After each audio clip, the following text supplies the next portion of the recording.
بسم اللہ الرحمن الرحیم. ساری تعریف اللہ کے لیے. درود اور سلام محمد اور آل محمد.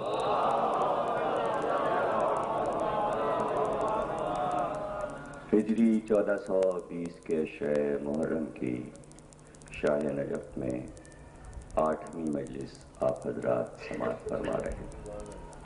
دم ہمادم علی علی کے موضوع پر کوشش یہی کی گئی کہ علی علی کہنے والوں اور سننے والوں کو یہ سمجھایا جائے کہ علی علی کہنا کیوں ضروری ہے اور علی علی کہنے کے فوائد کیا ہیں اور کب سے کہا جا رہا ہے علی علی. آج کی تقریر جیسا کہ کہہ چکا میں کہ آج کیا پڑھا جائے گا، تو آج یہ دن اس لیے مقرر تھا کہ ہم اپنے موضوع کے اعتبار سے یہ بات سمجھا دیں کہ علی علی کا آغاز کب ہوا اور حکم الہی سے اللہ کے حکم پر اس نعرے کی ضرورت کیوں پڑی کہ علی علی کہہ کر علی کو پکارا جائے.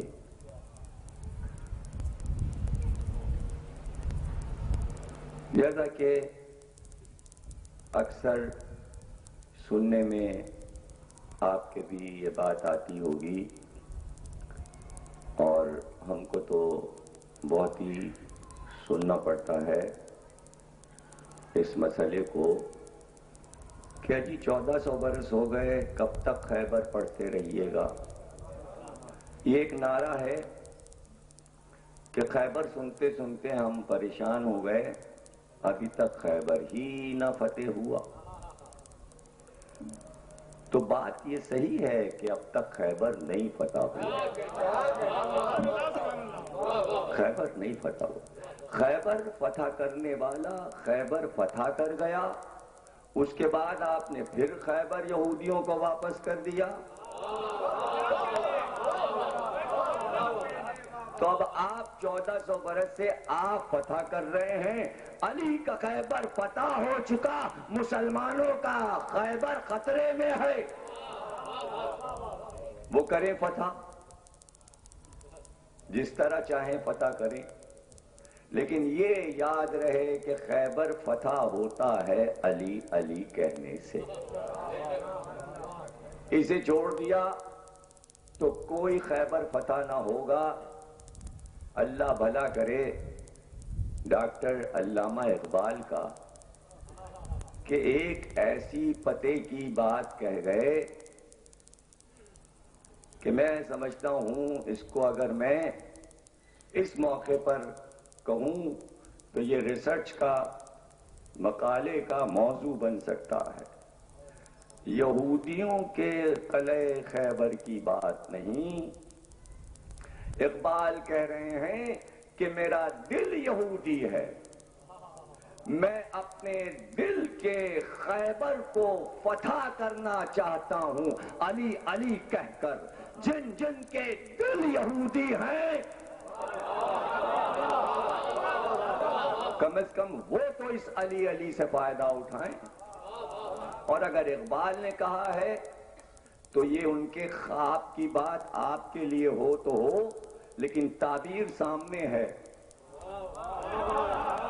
کہ سب کے دل یہودی ہو گئے علی علی کے مسئلے میں. جو علی علی کہنے کا دشمن ہو سب کے دل یہودی، سب کے دل یہودی ہیں اور سب کے دل میں خیبر بیٹھا ہوا ہے. عجیب عجیب باتیں اقبال کر گئے کہ دل میں تو خیبر ہے اور یہاں سومناتھ ہے، یہاں سے کافر یہاں سے مشرک. اب یہ سب اقبال کہہ گئے ہیں، مسلمانوں کو خود سوچنا چاہیے. خود ہی اقبال نے کہہ دیا میں جنم جنم کا سومناتی. آبا میرے لاتی مناتی، میں جنم جنم کا سومناتی۔ تو لات و منات کی نسل والے ظاہر ہے علی سے دشمنی رکھیں اس لیے کہ باپ دادا کو علی نے توڑا پھوڑا ہے۔ تو اب آواز میں آواز ملا کر اگر اپنے بھی یہ کہنے لگیں اجی خیبر پڑھنے کا کیا فائدہ ہے، تو ہر چیز میں کیا فائدہ ہے؟ یعنی جتنے کام دنیا میں مسلمان کر رہے ہیں، سیاسی، نظریاتی، فلاحی، ہر چیز میں فائدہ ہے۔ تو ہر کام فائدے کے لیے نہیں ہوتا کہ آپ اپنا فائدہ سوچیں۔ اللہ جو کام کرواتا ہے اس میں دیکھتا ہے کہ اللہ کے دین کا کیا فائدہ ہے۔ تو ہو سکتا ہے ذکر علی میں اللہ کا فائدہ ہو۔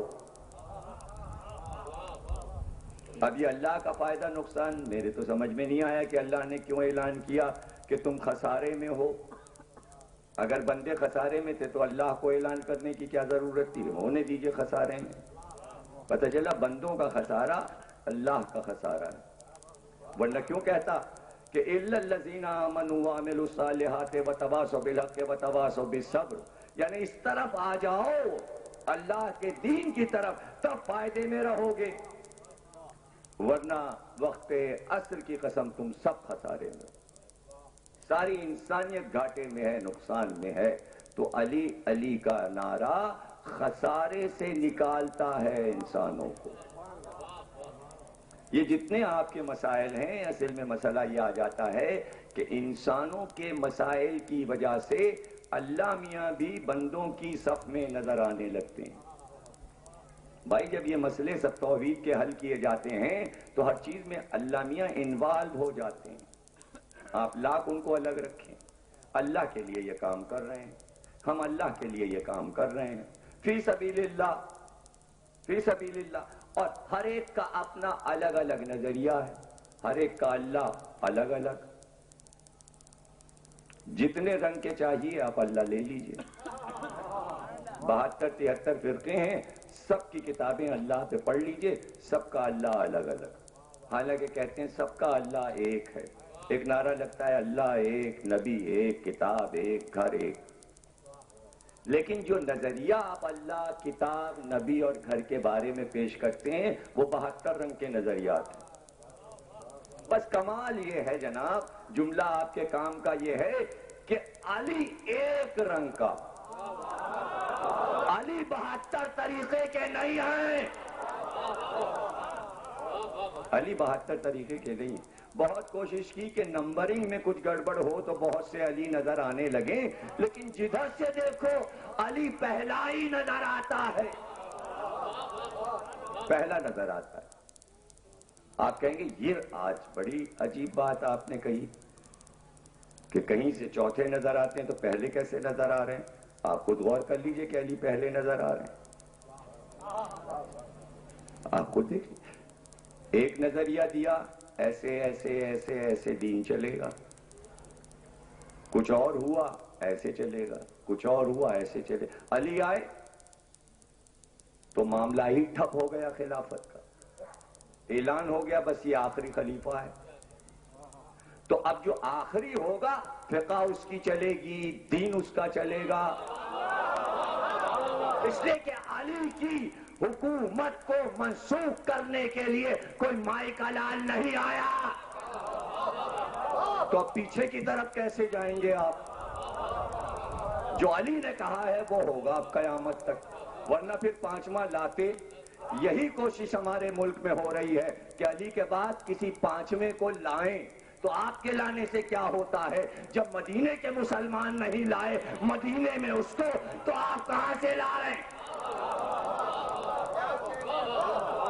اتنا جھوٹ بولو، اتنا جھوٹ بولو کہ جھوٹ سچ ہو جائے۔ فاروق لغاری گئے عرب، جب بیچارے کبھی صدر تھے۔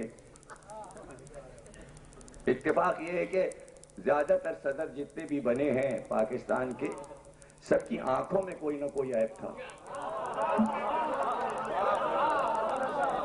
دیکھیں اس جملے کا مزہ ابھی تھوڑی دیر کے بعد آئے گا، ابھی نہیں آئے گا۔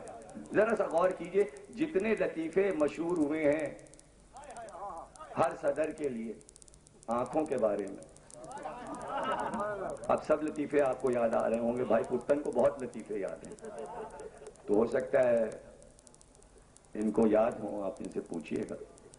اور ان کے سارے لطیفے بڑے نصیحت آمیز ہوتے ہیں، کوئی نہ کوئی نصیحت، لطیفہ وہی ہے جس میں بعد میں کوئی نصیحت نکلے۔ آنکھیں سب کی، اور آنکھیں بھی ایسی کہ میں کیا تعریف کروں، آنکھوں کی تعریف کی گئی ہے۔ 100 میں سور، 1000 میں کانا، لاکھ میں اینچا تانا، اور اینچا تانا کرے پکار، کنجے سے رہیو ہوشیار۔ تو جتنے آئے سب اینچا تانا، اور کنجے ہو گئے تو قیامت۔ اچھا اینچے تانے میں یہ ہوتا ہے کہیں پہ نگاہیں کہیں پہ نشانہ، آپ سمجھیں ہم کو دیکھ رہا ہے، وہ دیکھ رہا ہے گلدان کی طرف۔ تو جتنے صدر آئے اینچا تانا، کہیں کی کہیں دیکھ رہے ہیں، گئے وہ کہنے لگے جنت البقیع بھی گئے تھے۔ جنگ نے اوپر کے صفحے پہ نیوز لگائی کہ جنت البقیع میں یزید کے ابا کی قبر کی زیارت کر کے آئے ہیں صدر، نگاہیں تھیں شام کی طرف، نشانہ تھا مدینے کی طرف۔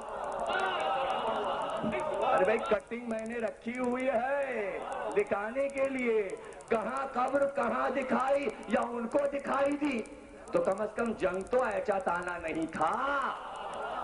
لیکن پتہ چلا جیسا دیس ویسا بیس، جیسا راجہ ویسی رعایا، جو صدر دیکھے گا وہی اخبارات بھی دیکھیں گے، جو انہوں نے دیکھا ہے وہی ہوگا۔ اور اگر کوئی ایسا ٹکرا جائے بادشاہ سے تو بہت کم ایسے ہوتے ہیں جو بادشاہ کے سامنے، مثلا اکبر کو ایک کانا مل گیا، اب یہ بھی مثل مشہور ہے کہ کانا ہو تو کوچ جائے، کانے کو کانا نہ کہیے، لیکن پھر کیا کہیے، پھر کیا کہیے، اگر نہ کہیے تو کیا کہیے، آپ بتا دیجیے۔ تو اکبر بادشاہ نے کہا کیا چاہتا ہے تو، پورا میرا ملک جو ہے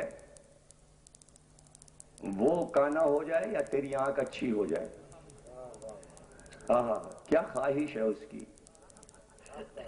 اس نے کہا کہہ دیتا کہ میری آنکھ اچھی ہو جائے، اس نے کہا یہ تو ناممکن ہے کہ میری آنکھ اچھی ہو جائے۔ اس نے کہا اکبر بادشاہ میں یہ چاہتا ہوں پورا ملک کانا ہو جائے، یہ ہو سکتا تھا، سب کی پھوڑی جا سکتی تھی، اس لیے اس نے خواہش کی۔ تو جہاں صدری اینچا تانا ہو تو وہ یہی خواہش کرے گا کہ سب وہی دیکھیں جو میں دیکھ رہا ہوں۔ اب علی علی کہنے والوں کی آنکھوں کو جہاں نور ملا ہو کہ خیبر میں ہی تو نبی نے علی کی آنکھوں میں اپنا لعاب لگایا، وہ لعاب یہاں تک آ رہا ہے، علی علی نہیں کہو گے تو آنکھیں روشن نہیں ہوں گی، سب اندھے۔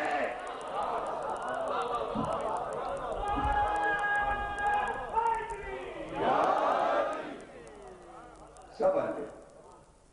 تو آج بنا لو تو کیا ہے، رہیں گے وہ آخری، رہیں گے وہ آخری۔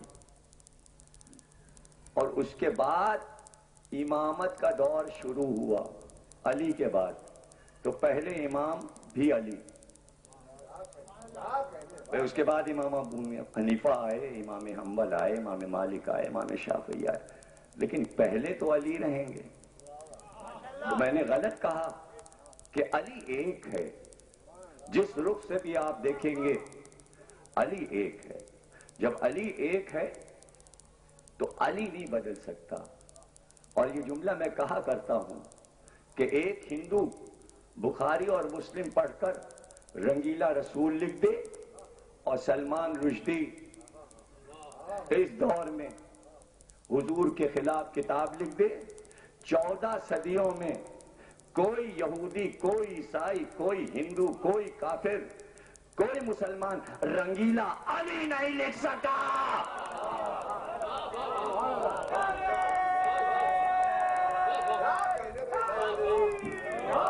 آج لکھ دے کوئی، آج لکھ دے کوئی، تو کیوں آپ نے رنگیلا بنایا؟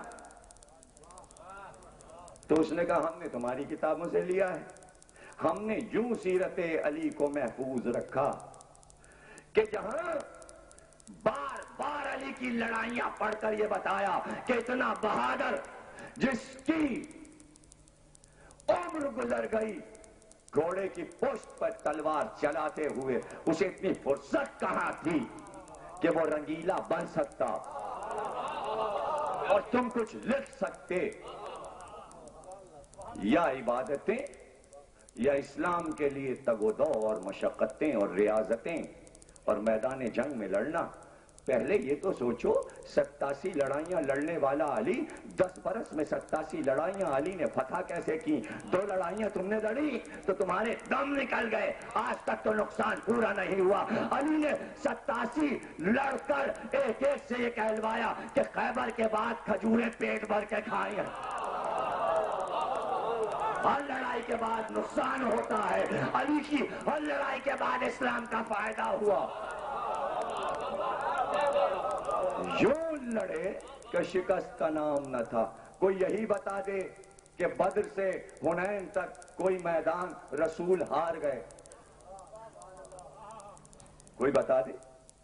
اور یہ بھی بتا دے کہ ہر لڑائی میں مال غنیمت خوب ملا مسلمانوں کا؟ کوئی یہ بھی بتا دے کہ کوئی ایک تنکا میدان سے اٹھا کر علی گئے ہوں؟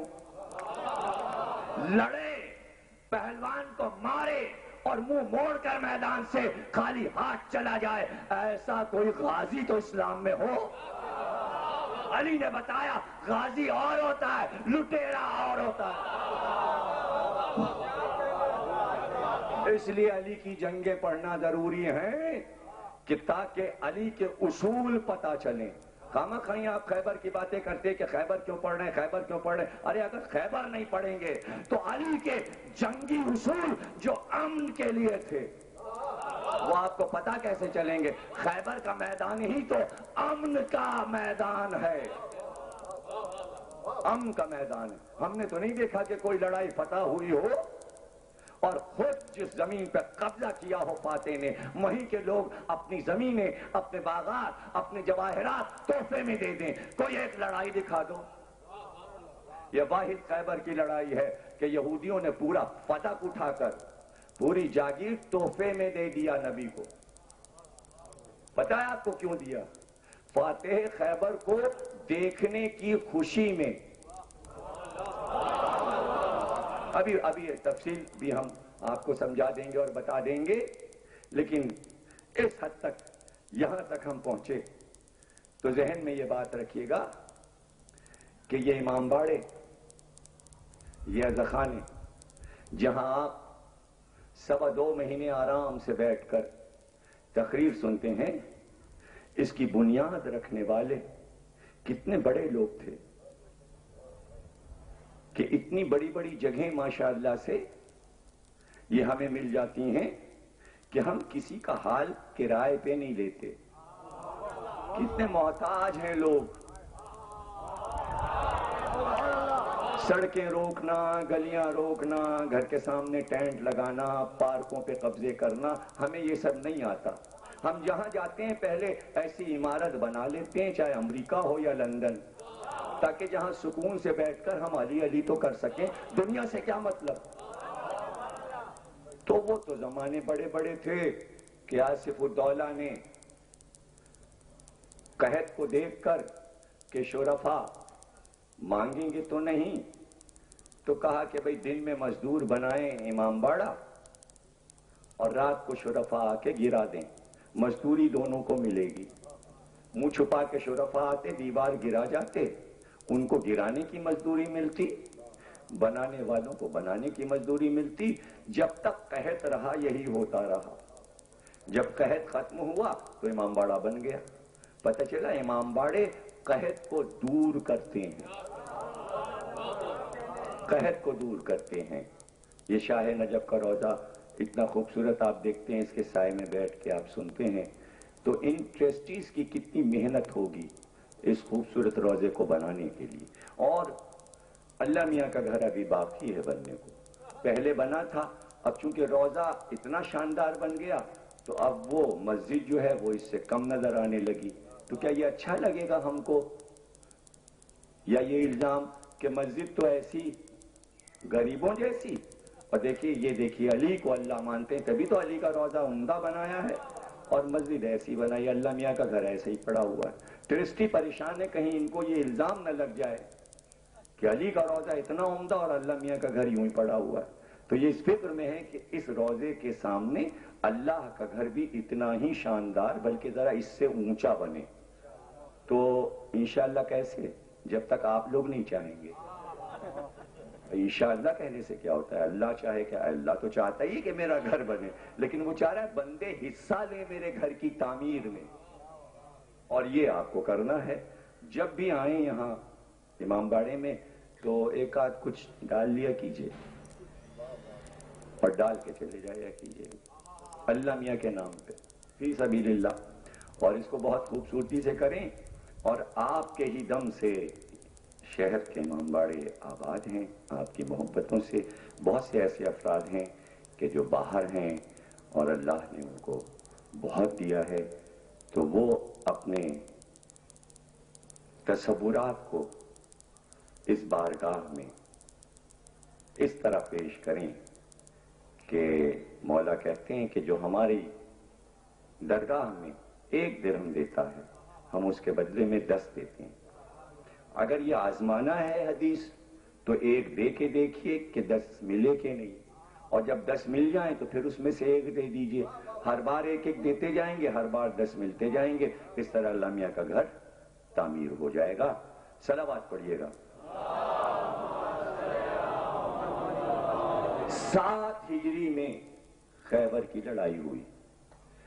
جتنی بھی مسلمانوں کی حدیث کی کتابیں ہیں، خصوصاً بخاری مسلم وغیرہ، تو بخاری جو کہ مستند ترین کتاب ہے اس میں آپ الٹ پلٹ کے دیکھیں گے کہ بھئی کہیں خیبر بھی ہے تو کوئی 20-25 جگہ لفظ خیبر خیبر خیبر خیبر لکھا ملے گا، لیکن حدیث ایک ہی ملے گی ہر جگہ کہ خیبر کے دن حضور نے گدھے کا گوشت حرام قرار دیا۔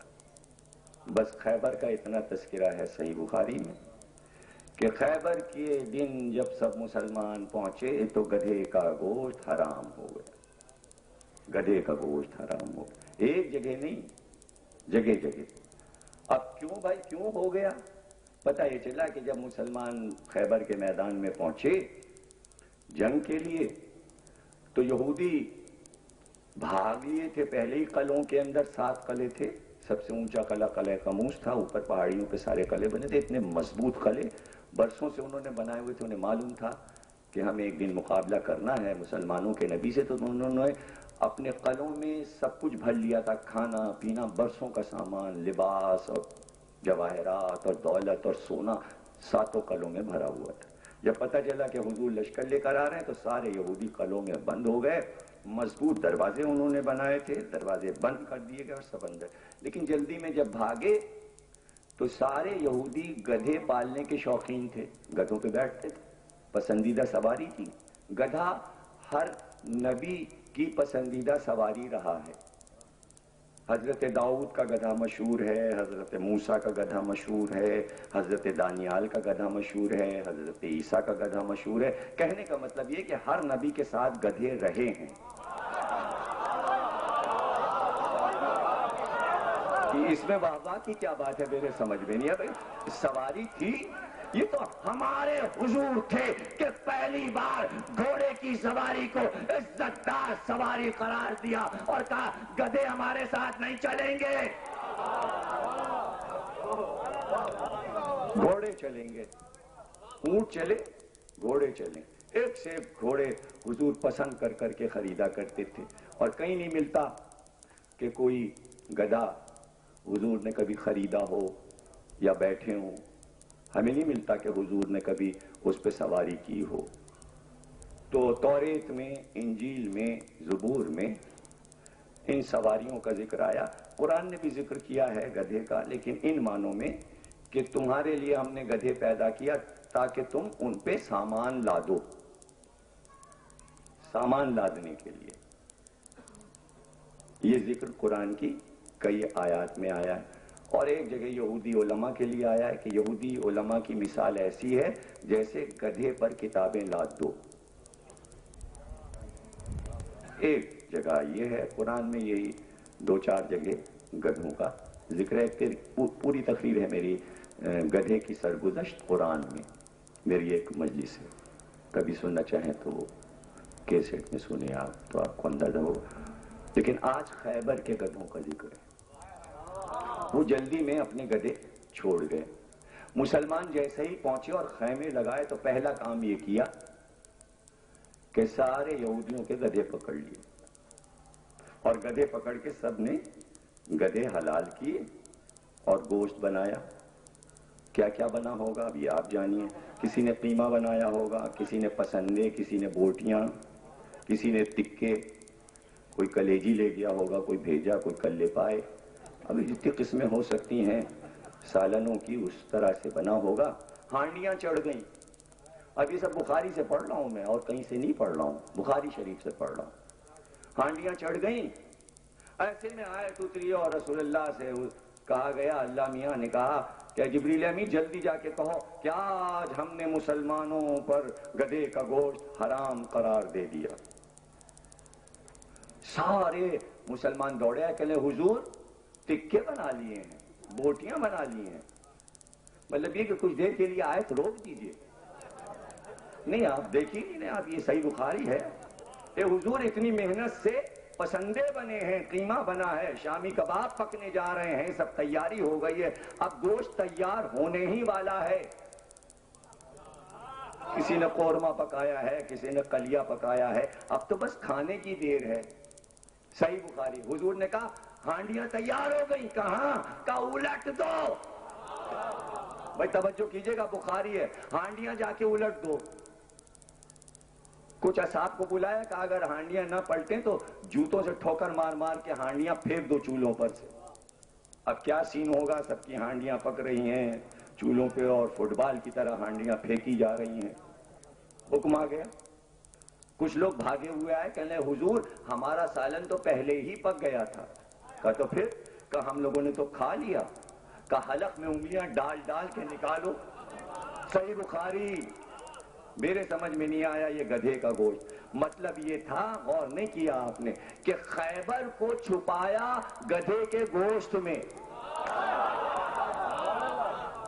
کہ وہی آ گئی اور گوشت حرام ہو گیا اور فلانا ہو گیا.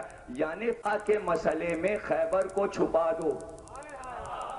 فتویٰ کے گدھے کا گوشت حرام ہے، اسی فتوے پہ نگاہ رہے، گدھے سے آگے بات نہ بڑھے. لیکن حضور کو بھی کہ بھئی نکالو، حلق سے نکالو، حرام حرام ہو گیا سے. تو بس اسی پر محدثین نے بحث کی. لیکن اب کریں کیا؟ کوئی ایسی ڈھکی چھپی لڑائی تو تھی نہیں. صحیح بخاری نے پھر ایک جگہ سعد ابن ابی وقاص کی زبان سے ایک چھوٹی سی حدیث لکھ دی. بس اس حدیث کا لکھنا تھا کہ ہم سمجھ گئے کہ لکھنا چاہتے تھے کچھ، لیکن نہیں لکھنے دیا کسی نے، کہ جو قلم پکڑ لیتا ہے مورخ کا آ کر، لیکن اسی وقت جب وہ لکھوا رہا ہوتا ہے تو پھر جبریل آ کے کونی مار کے ایک چھوٹی سی بات لکھوا کے چلے جاتے ہیں. کیا کرنا ہے سب کچھ لکھ کے؟ بس یہ چھوٹی سی بات لکھ دو، علی کے لیے کافی ہے. تو سعد ابن ابی وقاص نے کہا کہ علی کو 3 فضیلتیں ایسی ملی کہ اگر مجھ کو مل جاتی تو عرب کے سرخ اونٹوں، کالی آنکھ والے اونٹوں سے افضل تھا کہ یہ 3 فضیلتیں مجھے مل جاتی. ایک یہ کہ فاطمہ سے علی کی شادی ہو گئی، ایک یہ کہ مباہلے میں علی کو رسول لے گئے، اور ایک یہ کہ خیبر کا علم علی کو مل گیا. کاش مجھ کو ملتا. یہ اتنا سا بخاری نے لکھ دیا. بس یہ کافی ہے خیبر کو سمجھنے کے لیے. دیکھیے مرکز جو ہے خیبر کی لڑائی کا وہ ہے علم. علم. اور وہی لکھ دیا کہ خیبر کا علم جو علی کو ملا. تو ساتھ کے اس اعلان نے بتایا کہ عین سے علم علی کو ملا، الف سے علم کچھ اور لوگوں کو ملا، کچھ غم میں مبتلا ہو گئے، علی کو علم مل گیا، تو اس دن کا وہ علم پھر علی سے کوئی چھین نہیں سکا۔ عجیب بات یہ کہ علم اور علم ایک ہی طرح لکھا جاتا ہے، اور یہ دونوں چیزیں علی سے کوئی چھین نہیں سکا، اور قیامت تک یہی دو چیزیں آپ سے کوئی نہیں چھین سکتا، علم بھی آپ کا، علم بھی آپ کا۔ تو یہ تو خیبر کا تحفہ ہے آپ کے لیے۔ ہم خیبر کیوں نہ پڑھیں؟ کیوں نہ پڑھیں؟ ہم سے آپ کہیں خیبر نہ پڑھیے، ہم آپ سے پوچھیں خیبر کیوں نہ پڑھیں؟ کوئی مقالہ لکھے نا اس پر کہ خیبر کیوں نہ پڑھی جائے۔ ہم تو لکھ سکتے ہیں اس بات پر کہ خیبر کیوں پڑھ رہے ہیں، کیا آپ لکھ سکتے ہیں اس بات پر کہ جو خیبر کے خلاف ہیں کہ خیبر کیوں نہ پڑھی جائے؟ نقصان کیا ہے؟ کیا نقصانات ہیں؟ یہودی کا نقصان ہو رہا ہے، عیسائی کا نقصان ہو رہا ہے، کافر کا نقصان ہو رہا ہے، یا خود مسلمانوں کا نقصان ہو رہا ہے، یا شیعوں میں کسی کا نقصان ہو رہا ہے خیبر پڑھنے سے؟ خیبر پڑھنے سے کوئی نہ کوئی نقصان ضرور ہو رہا ہے، اس لیے یہ نعرہ ہے کب تک خیبر پڑھتے رہیے گا؟ اجی جب تک ہمارا دل چاہے گا پڑھتے رہیں گے۔ ہم خیبر پہ پورا عشرہ پڑھ سکتے ہیں، آپ سے مطلب آپ کے باپ کا اجارہ؟ ہم 10 دن پڑھیں، 20 دن پڑھیں، 25 دن پڑھیں، ہم 2.25 مہینے پڑھیں، ہمارا وقت خیبر پڑھیں، جنگ خیبر ہی پڑھتے رہیں، تو کیا ہے اس میں؟ کیا نقصان کیا ہو جائے گا؟ صرف یہی کافی ہے کہ یہ ہم پڑھتے رہیں بخاری سے کہ سعد ابن ابی وقاص نے کہا کاش علم ہمیں مل جاتا، اگر خیبر اتنی اہمیت نہ رکھتی تو بخاری اس حدیث کو لکھتے۔ علم کی پہچان خیبر سے ہوئی، علمدار کی پہچان خیبر سے ہوئی۔ خیبر کے فوائد اسلام کو اتنے ملے کہ اسی کے بعد حضور کا پورے عرب پہ قبضہ ہو گیا۔ اگر خیبر کی جنگ نہ ہوتی تو مسلمانوں کے فاقے نہ دور ہوتے، اور فاقے بھی ایسے کہ آج ماشاءاللہ سے انہوں نے کہا کہ اخبار میں آیا کہ پاکستان امیر ترین ملکوں میں سے ہے۔ کس نے کہا؟ چپ رہیے گا، بولیے گا نہیں، جس کو معلوم ہے معلوم ہے۔ ابھی 4 دن پہلے کی تو خبر ہے، اور جب کبھی میں اخبار کی کوئی خبر سناتا ہوں تو مجھے پتہ چل جاتا ہے اخبار کوئی پڑھتا ہی نہیں۔ حالانکہ میں یقین سے آپ کو کہتا ہوں کہ کوئی آدمی کراچی کا ایسا نہیں جو پورا اخبار نہ چاٹتا ہو۔ اخبار پڑھنا اور ہے، اخبار کی خبر کو یاد رکھنا اور ہے۔ ضروری تھوڑی ہے ہر اخبار پڑھنے والے کا حافظہ بھی اچھا ہو، اور اخبار کی خبر کون یاد رکھتا ہے؟ ضرورت کیا ہے کہ یاد رکھا جائے؟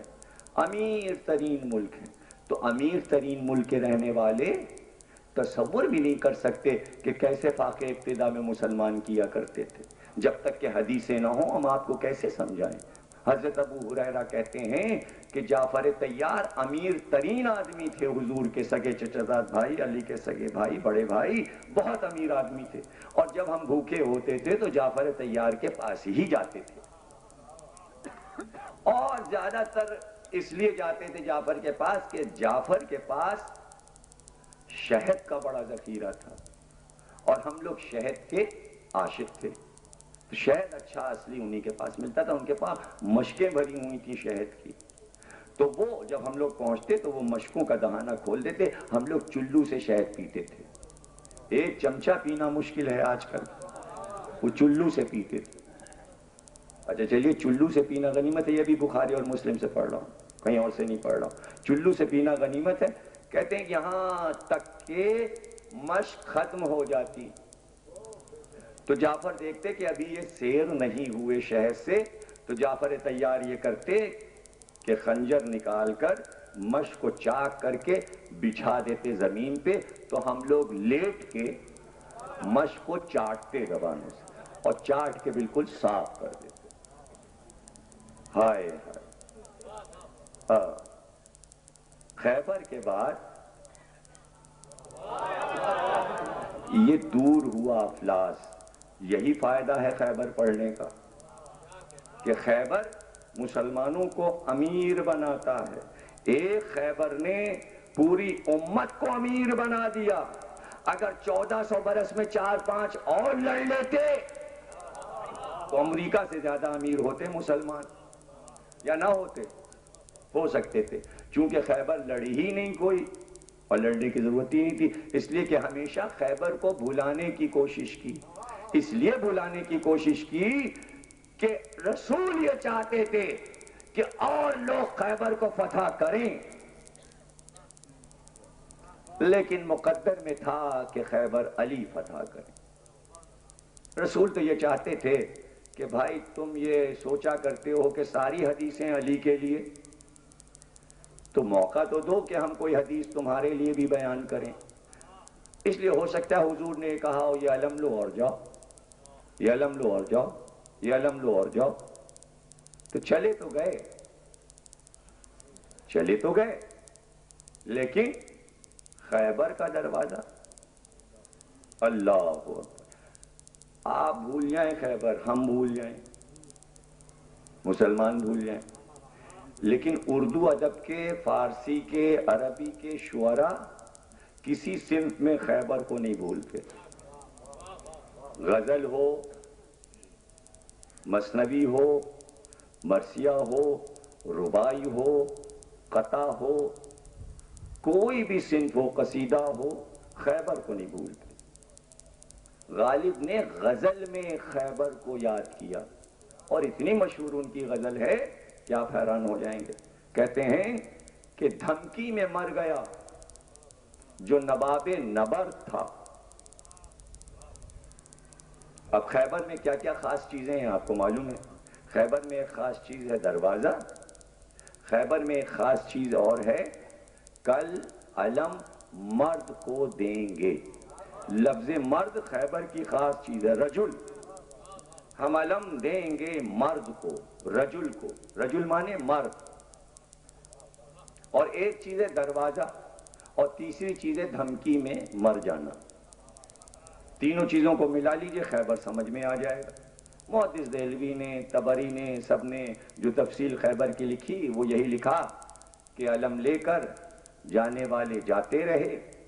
یہودیوں نے یہ کیا تھا کہ 3-4 پہلوان پالے ہوئے تھے انہوں نے، مشتنڈے، بکھاتے رہتے تھے، اکھاڑے میں لڑتے رہتے تھے.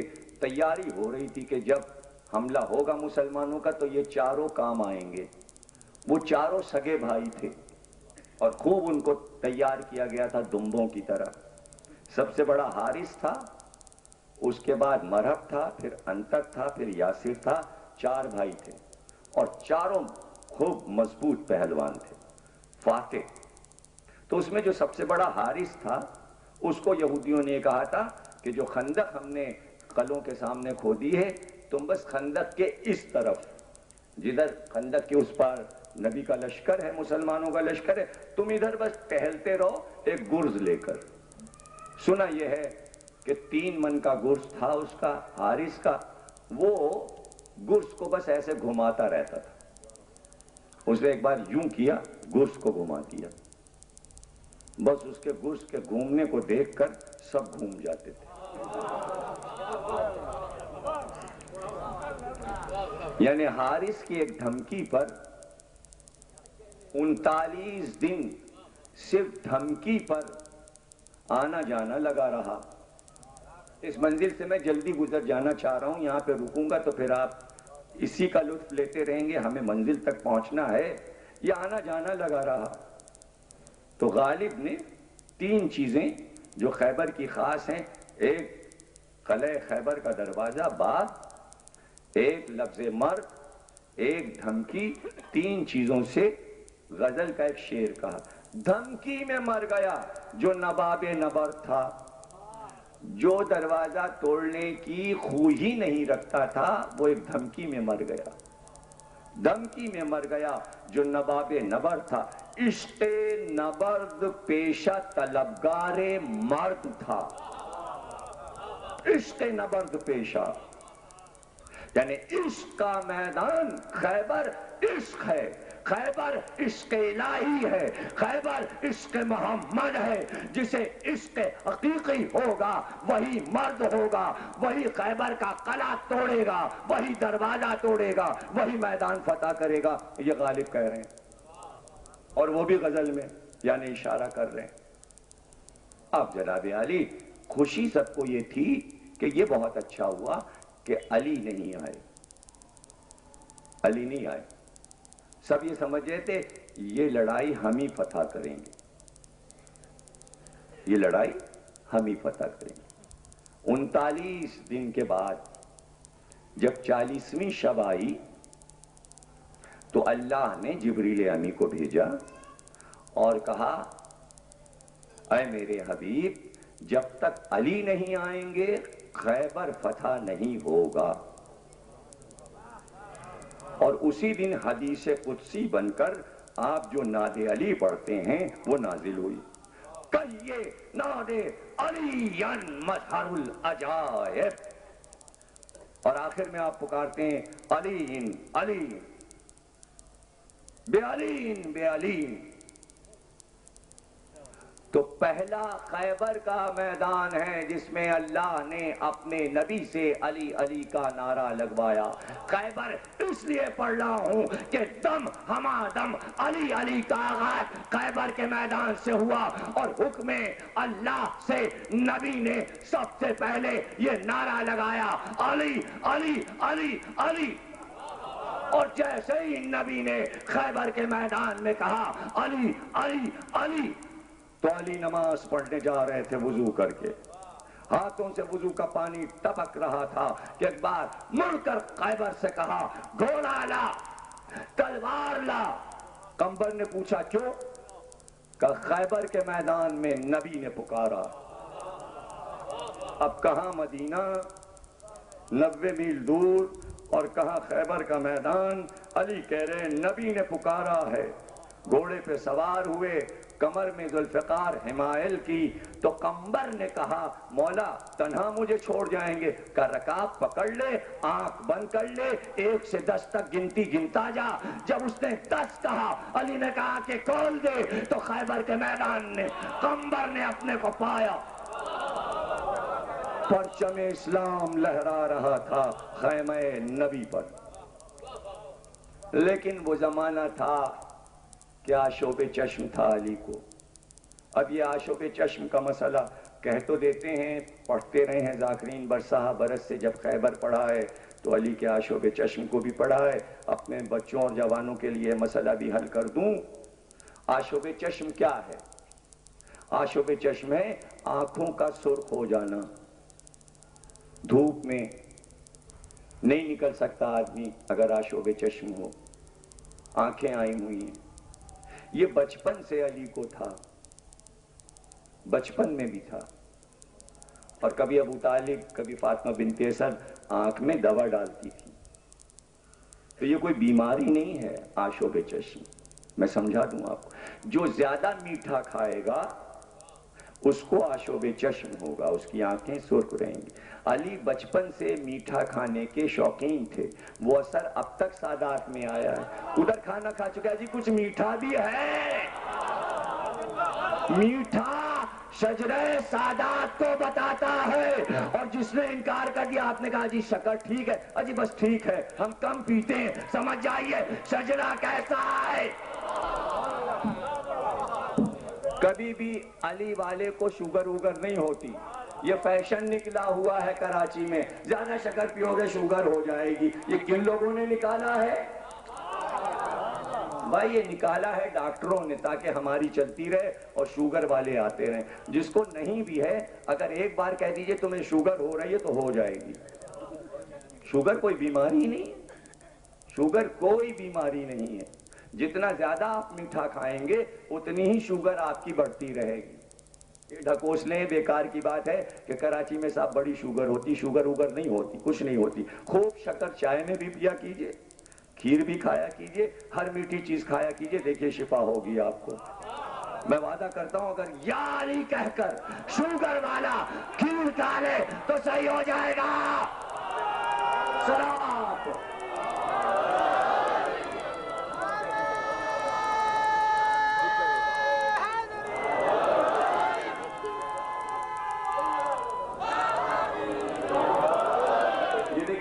محمد رضوی صاحب بڑے ممتاز ادیب صحافی شاعر بیٹھے ہوئے ہیں، یہ کہتے ہیں خوب میٹھا کھانے کے شوقین ہیں، یہ کہتے ہیں ہم تو اتنا میٹھا کھاتے ہیں کہ ایک دن کھا کھا کے مری جائیں تو اچھا ہے۔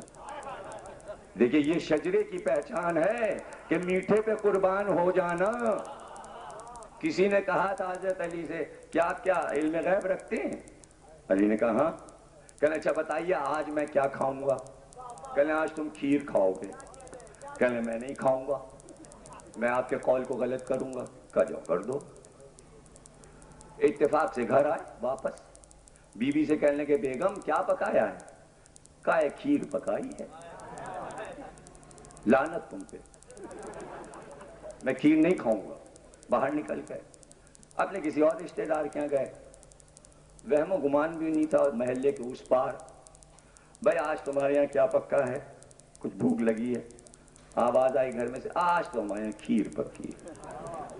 کہا خدا تمہیں غارت کرے، ہم علی کو جھوٹا کرنا چاہ رہے تمہارے یہاں بھی کھیر پکی ہے۔ باہر نکل گئے، اب ایک ایک محلے میں گئے، جہاں جا رہے ہیں جہاں پوچھتے ہیں کھیر پکی ہے۔ کہنے آج میں کچھ کھاؤں گا نہیں۔ یہ کہہ کے صحرا میں نکل گئے، ادھر سے ایک بدو عرب جا رہا تھا۔ اب یہ آپ کو بتا دوں کہ بدو عرب جو ہیں پتلی چیز پہلے زمانے میں کیسے کھاتے تھے۔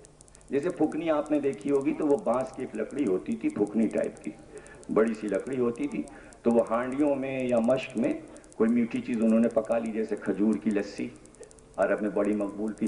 دودھ میں کھجور کی لسی خوب گھیپی انہوں نے، اور پتلی پتلی جیسے لسی آپ کے یہاں ہوتی دکانوں وغیرہ کا آپ نے دیکھی ہوگی، وہ انہوں نے پوری ہانڈی میں لی اور نلکی پوری انہوں نے منہ میں لگائی، گٹر گٹر گٹر گٹر پوری ہانڈیوں ڈیلی، اور وہ نالی سے ان کے منہ میں بغیر دم لیے سب اتار لیا انہوں نے۔ تو یہ اس طرح وہ پیا کرتے تھے۔ وہ بدو چلا جا رہا تھا، اتفاق سے ایک ہانڈی لٹکایا تھا اور لمبی سی پھکنی لیے ہوئے تھا۔ تو اس نے پوچھا جی آپ کہاں جا رہے ہیں؟ کہنے بس دل گھبرایا ادھر صحرا کی طرف چل رہا ہے۔ کیوں؟ کہنے بھائی آج ہمارے ساتھ عجیب واقعہ ہوا، علی سے ملاقات ہوئی تھی تو ہم نے ان سے کہا کہ علم غیب جانتے؟ کہنے ہاں۔ تو ہم نے کہا بتائیے آج ہم کیا کھائیں گے؟ تو علی نے کہا کھیر۔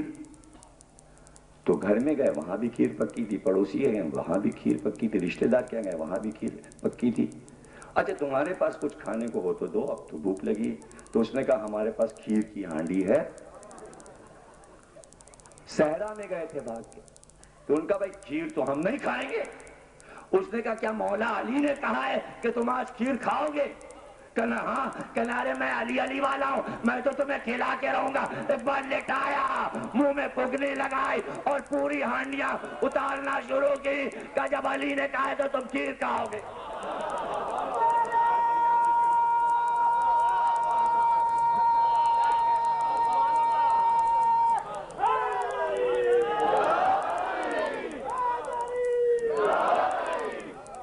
کھیر کھاؤ گے۔ اب یہ تو آپ سمجھ ہی گئے ہوں گے یہ کون ہے جو بات بات پہ علی کا امتحان لیتے ہیں۔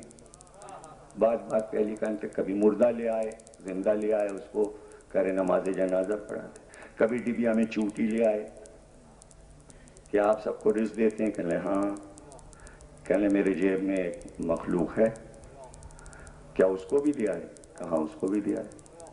چوٹی کو کھولا، ڈبیا سے نکالا تو اس کے منہ میں چاول کا دانہ تھا۔ تو آزمانے کے باوجود یہ امتحانات علی کے ہوتے رہتے تھے۔ تو میٹھی چیز جو ہے اس سے کون بچ کے صحرا کو بھاگتا ہے؟ علی والا نہیں بھاگتا۔ تو جس کو مٹھاس زیادہ ہوتی ہے اس کو آشوب چشم ہو جاتا ہے۔ علی بہت کھجوریں کھاتے تھے بچپن سے، کھجوروں کے شوقین تھے، تو آشوب چشم بچپن سے رہتا تھا، اور اس قدر کھاتے تھے کھجوریں دونوں بھائی رسول اللہ اور حضرت علی دونوں، کہ باغ میں دونوں چلے گئے، باغ والے نے کھجوریں ڈھیر کر دیں، دونوں بھائی بیٹھ گئے، کھاتے چلے جا رہے ہیں۔ ماشاءاللہ سے کیا کہنا، عربوں کی غذائیں تھیں، امام اور نبی کی غذا تھی۔ کبھی کبھی تو کھاتے تھے ورنہ زیادہ تر تو فاقے ہی کرتے تھے۔ اور یہ خیبر کے بعد ہی ہوا ہوگا کہ جب سبھی 9 سیر کھا رہے ہیں تو تھوڑی سی علی اور نبی بھی کھا لیں۔ اور اس میں بھی یہ لطیفہ مشہور ہے کہ کھجوریں کھا کھا کے رسول اللہ گٹھلیاں حضرت علی کی طرف پھینک دیتے تھے، جدھر حضرت علی بیٹھے تھے وہاں ڈھیر لگا دیتے تھے۔ تو علی کی طرف زیادہ گٹھلیاں ہو گئیں، نبی کی طرف نہیں تھیں۔ یہ مزاح المومنین کی جو مثالیں نبی نے دی ہیں اس میں یہ واقعہ بھی لطائف عرب میں لکھا ہوا ہے، لکھنے والے سبھی ہیں، اپنے بھی پرائے بھی، مناقب شہر عاشوب میں بھی یہ واقعہ ہے مشہور کتاب میں۔ تو نبی نے کہا کہ علی دیکھو گٹھلیوں سے پتہ چل رہا ہے زیادہ کھجوریں کس نے کھائیں، ابھی جس کے طرف بیج ہیں اس نے زیادہ کھائی ہیں۔ تو حضرت علی نے کہا جی ہاں میں یہ دیکھ رہا ہوں میں گٹھلیوں کے کون کھا رہا ہے۔ تو کھجور بہرحال میٹھی چیز عربوں کی غذا تھی، اور حضرت علی بچپن سے شوقین تھے، اور ہر عرب ہوتا ہی ہے کھجوروں کا شوقین، تو آشوب چشم اس سے رہتا تھا۔ لیکن رسول اللہ نے طے کیا تھا شاید کہ خیبر کے دن اعلان کے ساتھ اب علی کا آشوب چشم ختم ہی ہو جائے۔ تو ہوا یہی کہ جب علی آ گئے تو رسول اللہ نے کہا علی کو لاؤ، تو سلمان و ابو ذر نے کہا انہیں آشوب چشم ہے، تو آپ نے کہا جاؤ علی کو لاؤ، جاؤ علی کو لاؤ۔ دو صحابی گئے اور ان کے ساتھ حضرت علی دونوں کے بازوؤں پہ ہاتھ رکھے ہوئے آئے۔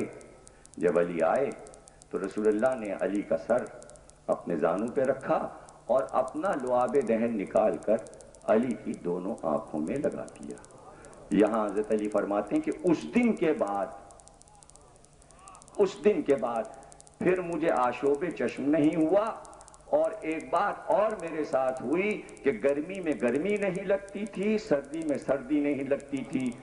یعنی رسول کے لعاب دہن کے بہت سے اثرات تھے۔ آپ فرماتے تھے اگر میں گرمی میں موٹا ٹاٹ پہن لوں تو مجھے گرمی نہیں لگے گی، اور سردی میں میں ہلکا کرتا پہن لوں تو مجھے سردی نہیں لگے گی۔ خیبر کے بعد حضرت علی کہتے تھے کہ رسول اللہ کے لعاب دہن میں یہ معجزہ تھا۔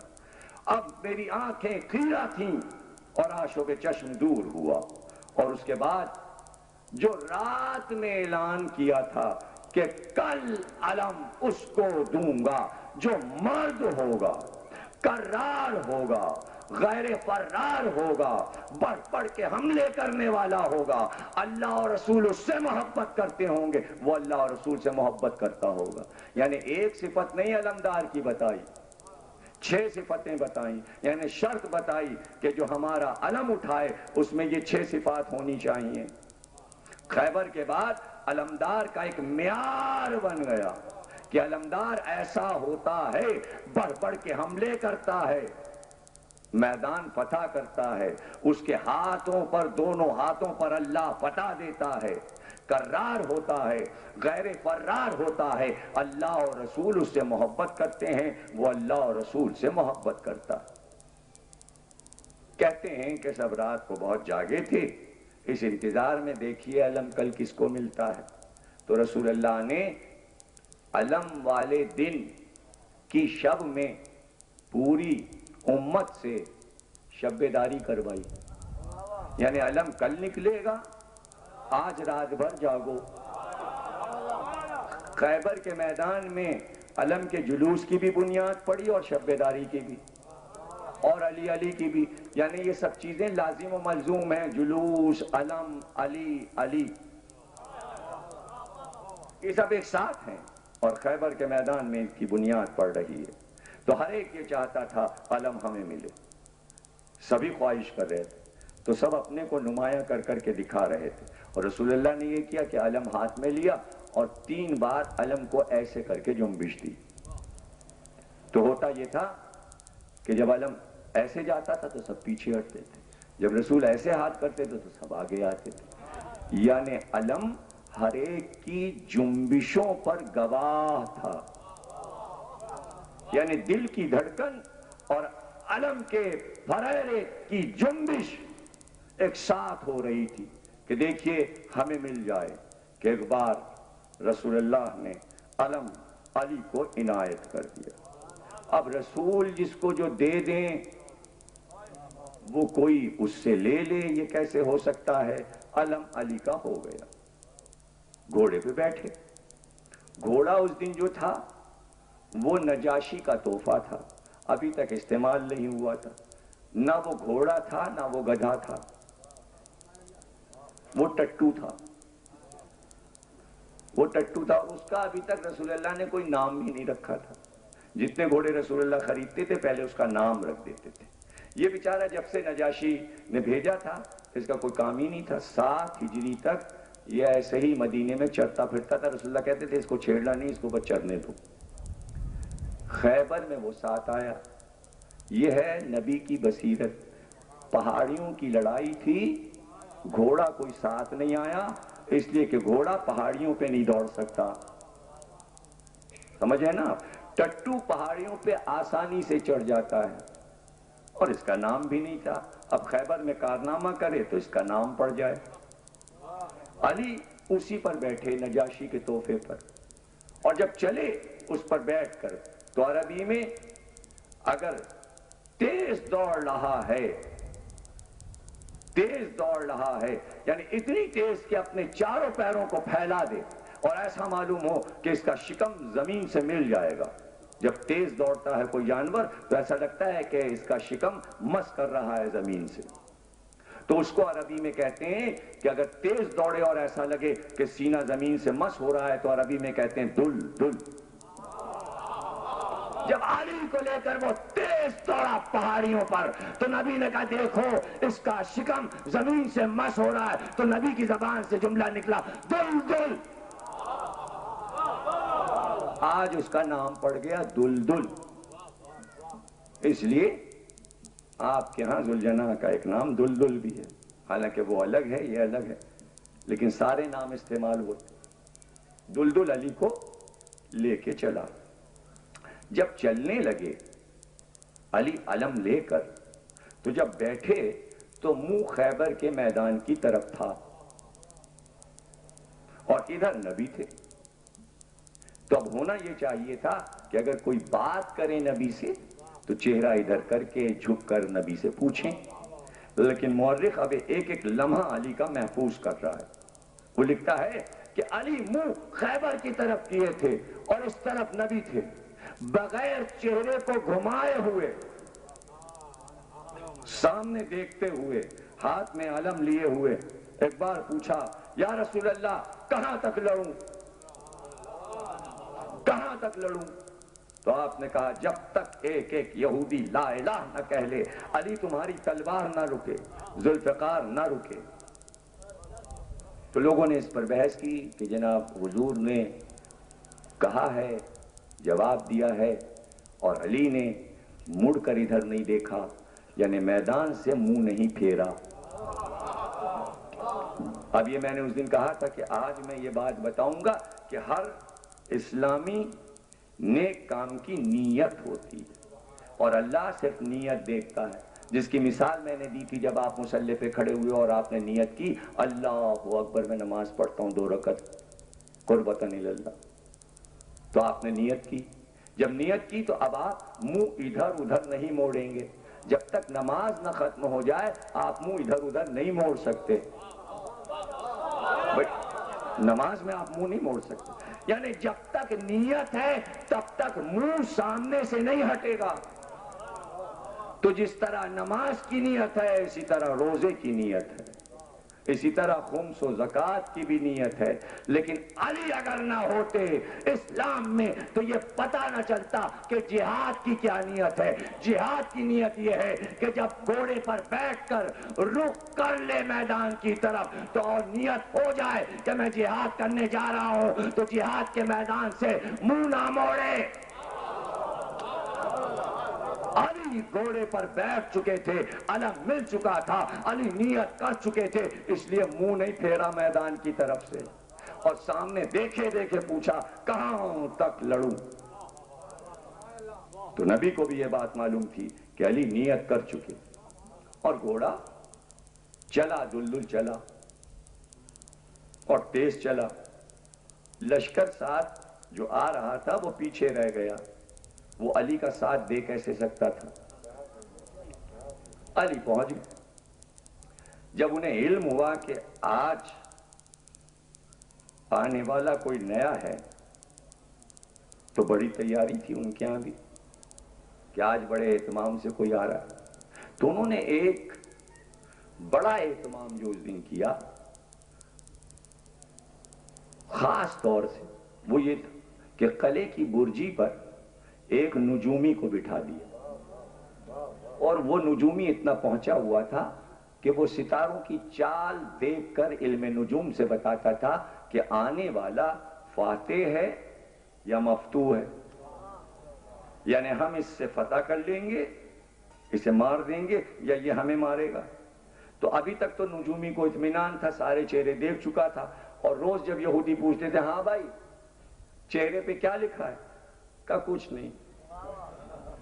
اب یہ ذہن میں رہے کہ حضرت یعقوب کی جب وفات ہوئی ان کے 12 بیٹے تھے، تو بڑے بیٹے جو سب سے بڑے بیٹے تھے ان کا نام یہودا تھا، جن کی نسل میں یہودی آئے۔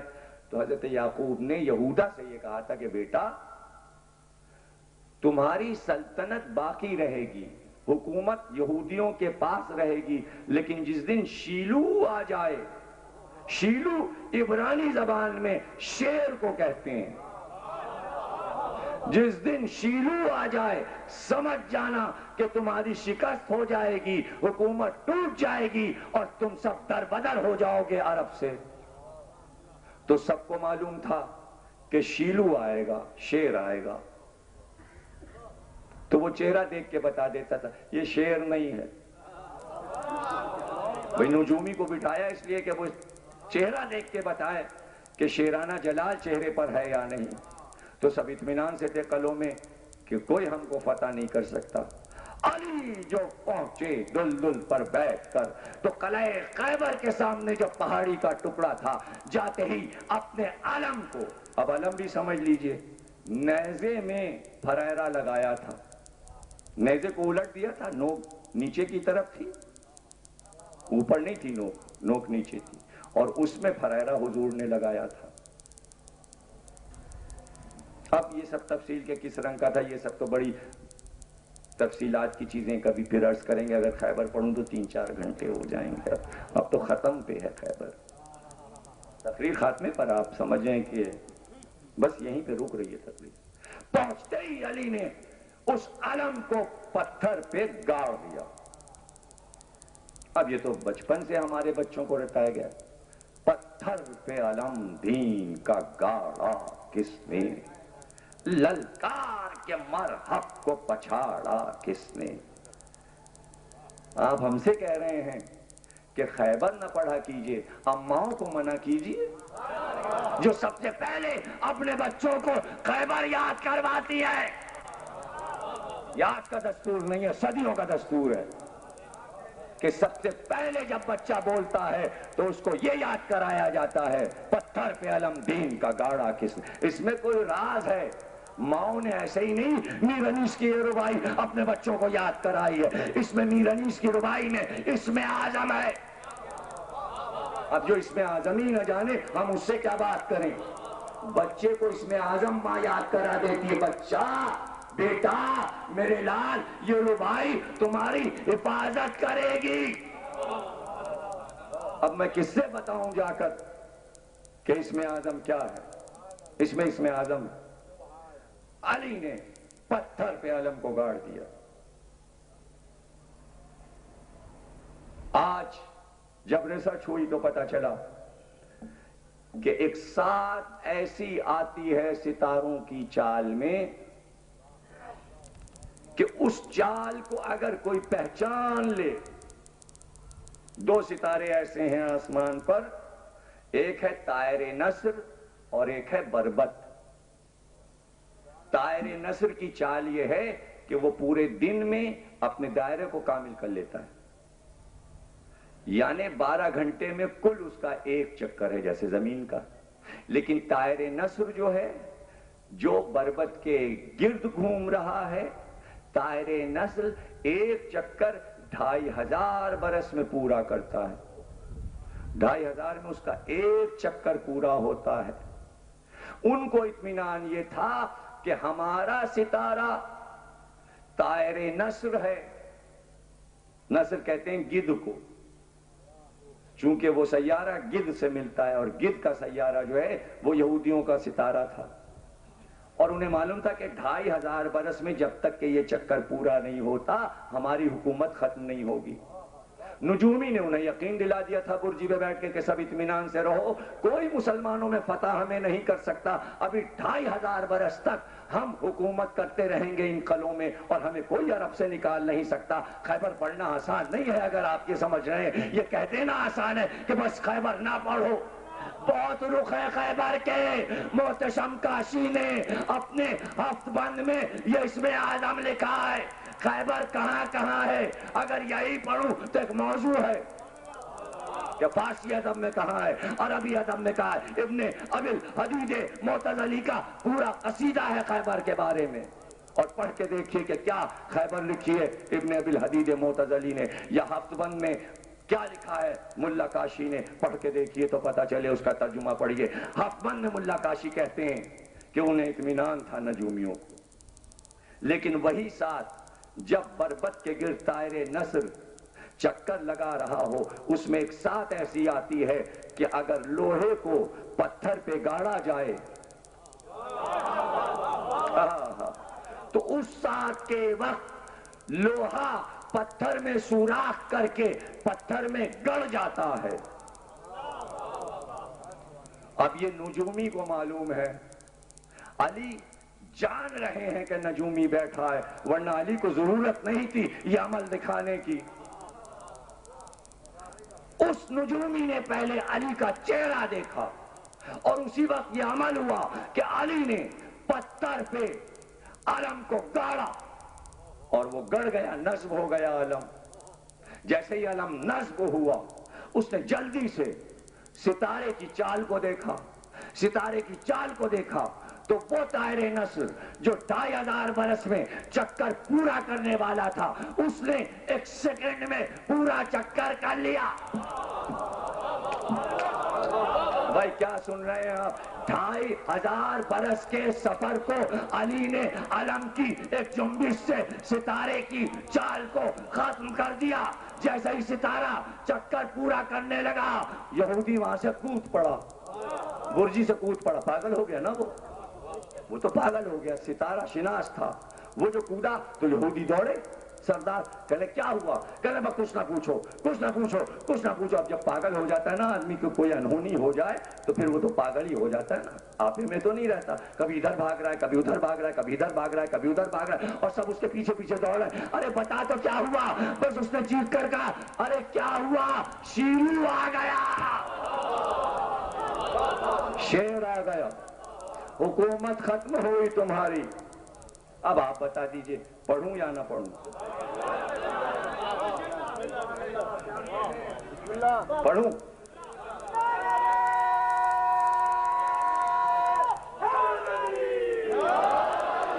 اور ملیر والے کہہ رہے ہیں نہ پڑھیے۔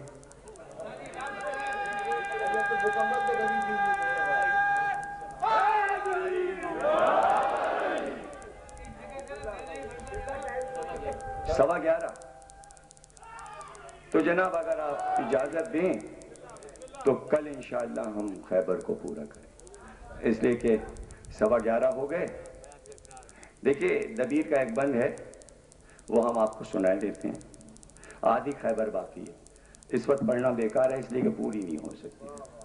اس لیے اگر آپ کل وعدہ کرتے ہیں انشاءاللہ اسی طرح سنیں گے تو ہم شروع سے ہی خیبر ہی شروع کر دیں گے تاکہ کل کامل کریں۔ ایک بند آپ کو ہم سناتے ہیں مرزا دبیر کہ شیر کی آمد ہے کہ رن کانپ رہا، کہ شیر کی آمد ہے کہ رن کانپ رہا ہے، رن ایک طرف چرخ کوہن کانپ رہا ہے۔ یہاں اس مصرے پہ ہم آپ کو روک رہے ہیں، یعنی ایک شیر کی آمد پر رن ہل رہا ہے۔ دبیر کہہ رہے ہیں رن تو ایک طرف، آسمان ہل رہا ہے۔ تو لوگوں نے اعتراض کیا کہ کسی بہادر کی آمد پر چرخ کوہن کیسے کانپ سکتا ہے؟ علی نے بتا دیا نا کہ ادھر علم گڑا، ادھر ستارے ہل کر رہ گئے، کہ شیر کی آمد ہے کہ رن کانپ رہا ہے، رن ایک طرف چرخ کوہن کانپ رہا ہے، رستم کا بدن زیر کفن کانپ رہا ہے، بھئی ہر قصر سلاطین زمن کانپ رہا ہے۔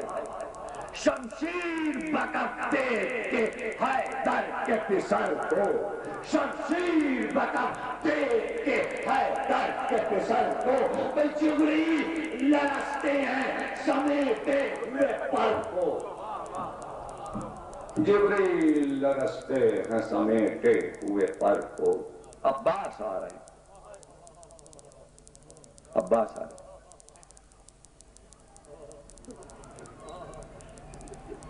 یہ دبیر کا بند تھا، ایک میر انیس کا بند بھی یہاں پہ سن لیجیے۔ جب عباس آئے تو کیا ہوا، عباس کی آمد پہ کیا ہوا۔ یہ دبیر کا بند ہے کہ شیر کی آمد ہے کرن کا۔ اب انیس کا بند سنیے اور آپ حیران ہوں گے کہ ان مرثیہ نگار شعراء کی کہاں کہاں نظر رہتی تھی۔ حسین کے دربار کا مداح کیا کیا چیز نظر میں رکھتا ہے۔ کہتے ہیں ملک، عباس آ رہے ہیں، کہتے ہیں ملک عرش کے پائے کو سنبھالے، عباس آ رہے ہیں، کہتے ہیں ملک عرش کے پائے کو سنبھالے، گیتی کو خدا آج تباہی سے بچا لے، گیتی کو خدا آج تباہی سے بچا لے۔ کیا کیا بہے غزوہ خندق میں خون کے نالے، ہیں یہی قلعہ خیبر کے یہی توڑنے والے، ہیں قلعہ خیبر کے یہی توڑنے والے۔ بیت دیکھیے گا، اور شیر کا لفظ یعنی اسد، اسد مانے شیر، کہاں انیس نے اس لفظ کو کس طرح استعمال کیا ہے، یہ میر انیس کا کمال ہے۔ نقشہ نظر آ جائے گا پھر جنگ احد کا، قافیہ کتنا مشکل ہے۔ عباس آ رہے ہیں، نقشہ نظر آ جائے گا پھر جنگ احد کا، بھئی پوتا ہے لڑائی پہ چڑھا بنت اسد کا، پوتا ہے لڑائی پہ چڑھا بنت اسد کا۔ شیر کی بیٹی کا پوتا عباس آ رہا، کہاں دادی کو یاد کیا میر انیس نے۔ علی فاطمہ بنت اسد کی گود میں پلے تھے، کچھ آپ سمجھے میر انیس نے کیا اشارہ کیا۔ علی فاطمہ بنت اسد کی گود میں پلے تھے، تو علی نے بھی چاہا کہ میرے بیٹے کے لیے بھی ایک گود ایسی ہو کہ جیسی گود حسن اور حسین کو ملی ایسے ہی میرے عباس کو بھی ملے۔ تو بے اختیار کہا عقیل، کسی بہادر قبیلے کی بیٹی کو تلاش کرو خاندان کو تاکہ ہم عقد کریں۔ عقیل گئے اور حزام کے پاس قبیلہ بنی کلاب کے سردار سے کہا، ہم تمہاری بیٹی کا پیغام لے کر آئے فاطمہ حزامیہ کے لیے۔ اس نے جا کر اپنی زوجہ سے کہا، تیری بیٹی کے لیے علی کا پیغام آیا۔ بے اختیار اس نے کہا، نبی کا داماد ہمارا داماد بنے گا، ہمارے لیے اس سے بڑھ کے خوش قسمتی کیا ہو سکتی ہے۔ عقیل نے کہا، بیٹی سے بھی اپنی پوچھ، ہمارے اسلام کا یہ دستور ہے کہ بیٹی سے بھی دریافت کرتے ہیں۔ اس کی زوجہ نے اپنی بیٹی کی سہیلیوں کو بلایا اور کہا، تم جا کر میری بچی سے پوچھو کہ ایک پیغام مدینے سے آیا ہے، جو کئی جنگوں کا فاتح ہے، نبی کا وزیر ہے، نبی کا بھائی ہے، اس کا نام علی ہے، تجھے یہ رشتہ منظور ہے؟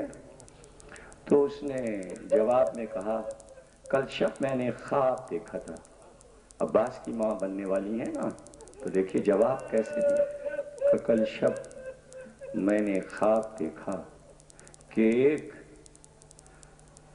معظمہ آئیں اور انہوں نے مجھے دلہن بنانا شروع کیا، اور جب دلہن بنا چکی تو انہوں نے کہا، فاطمہ کلابیہ مبارک ہو، تو میرے بیٹے عباس کی ماں بن گئی۔ میں نے بی بی سے پوچھا، آپ کون ہیں؟ کہا، میں نبی آخر کی بیٹی فاطمہ زہرا ہوں۔ روئیں گے آپ، ایسا تھوڑی ہے کہ عباس کا ذکر ہو اور آنکھ سے آنسو نہ ٹپکے. کربلا کا مظلوم ترین علمدار و سپہ سالار اور وہ بھائی اور ایسا چچا کہ جو اپنی بھتیجی کے لیے جیا ہے مگر اپنی بھتیجی کی آخری خواہش کو کامل نہ کر سکا اور مرتے دم تک اسی بچی کا خیال رہا جس کا نام سکینہ ہے. آج جب عباس کا نام آتا ہے تو عباس کے نام کے ساتھ سکینہ کا نام بھی آتا ہے.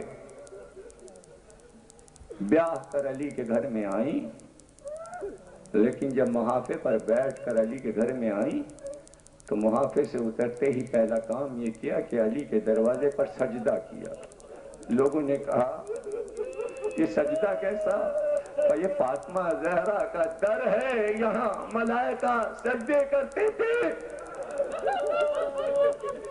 بی بی گھر میں آئیں، اللہ عباس کی ماں کا ذکر ہو رہا ہے. خدا کی قسم تاریخ میں ام البنین کا جو کردار ہم نے پایا ہے ہم حیران ہیں کہ اس بی بی کا کردار کتنا عجیب و غریب ہے. جب حجرے میں آئیں تو پوچھا حسن اور حسین کا حجرہ کہاں ہے؟ زینب و ام کلثوم کہاں ہیں؟ تو ان حجروں میں ہاتھ کو باندھ کر گئیں اور کہا شہزادیوں میں ماں بن کر نہیں آئی ہوں، میں اس گھر میں تم لوگوں کی کنیز بن کر آئی ہوں. 1 سال کے بعد اللہ نے ایک چاند کا بیٹا دیا تو صرف یہ دیکھا کہ علی آئے تو آتے ہی بازوؤں کو چومنے لگے. پوچھا نہیں کہ آپ نے بچے کے بازو کیوں چومے. پھر ام البنین نے یہ بھی دیکھا کہ جب عباس پیدا ہوئے تو حسین کی عمر 25 برس تھی. یہ یاد رکھا کیجئے جب عباس کو آپ رویا کریں تو یہ یاد رکھیے کہ دونوں بھائیوں میں چھٹائی بڑائی 25 برس کی ہے. یعنی باپ اور بیٹے کی جیسے چھٹائی بڑائی ہوتی ہے ایسی عباس اور حسین میں ہے. جب عباس پیدا ہوئے حسین 25 برس کے تھے. ایک بار آواز دی کہ حسین ذرا میرے پاس آؤ. جب علی کے قریب آ گئے کہ ہاتھ پھیلاؤ. حسین نے ہاتھ پھیلائے، بچے کو حسین کی گود میں دے دیا. بے اختیار علی نے پوچھا حسین بچے کا کچھ نام رکھا؟ کہ چہرے سے تو یہ عباس لگتا ہے، شیر معلوم ہوتا ہے. علی نے کہا بس آج سے ہم انہیں عباس کہیں گے. اس دن سے عباس حسین کے سینے پر سونے کے عادی ہو گئے. راتوں کو پیار کرتے کرتے بڑا بھائی چھوٹے بھائی کو سینے سے لپٹا کے سو جاتے دونوں بھائی.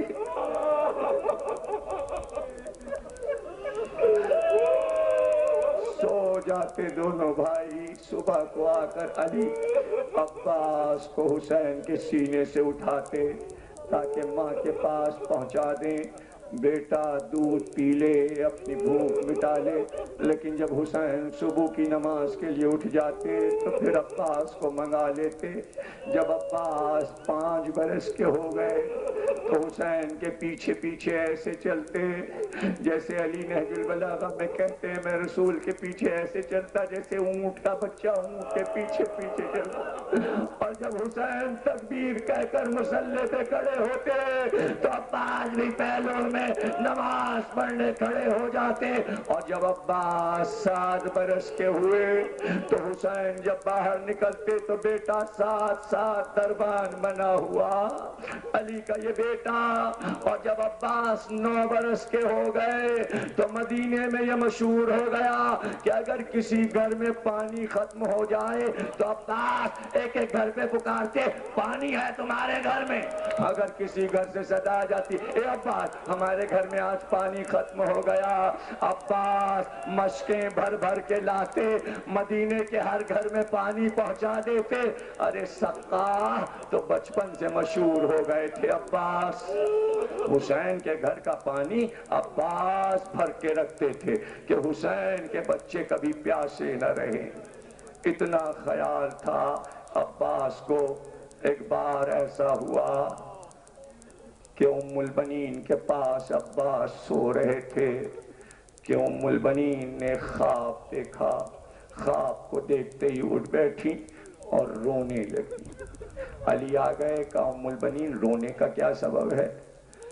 کہا میرے والی، بیٹا میرے پہلو میں تھا لیکن میں نے خواب دیکھا۔ کہ کیا دیکھا؟ کہ میں نے خواب میں دیکھا کہ ایک صحرا ہے، اس صحرا میں میرا بیٹا دوڑ رہا ہے، لیکن اس کے ایک پشت پہ طوبہ کا درخت بلند ہے اور ایک طرف چشمہ کوثر ایک کاندھے کے پاس بہ رہا ہے، لیکن میرا بیٹا دوڑتا جاتا ہے اور کہتا جاتا ہے الا تش الا تش، میں پیاسا ہوں۔ تو میں نے ابھی نے جگا کر پوچھا عباس پیاسے تو نہیں ہو؟ تو یہ کہہ کر سو گئے نہیں اماں میں پیاسا نہیں ہوں، لیکن خواب مجھے پریشان کر رہا ہے۔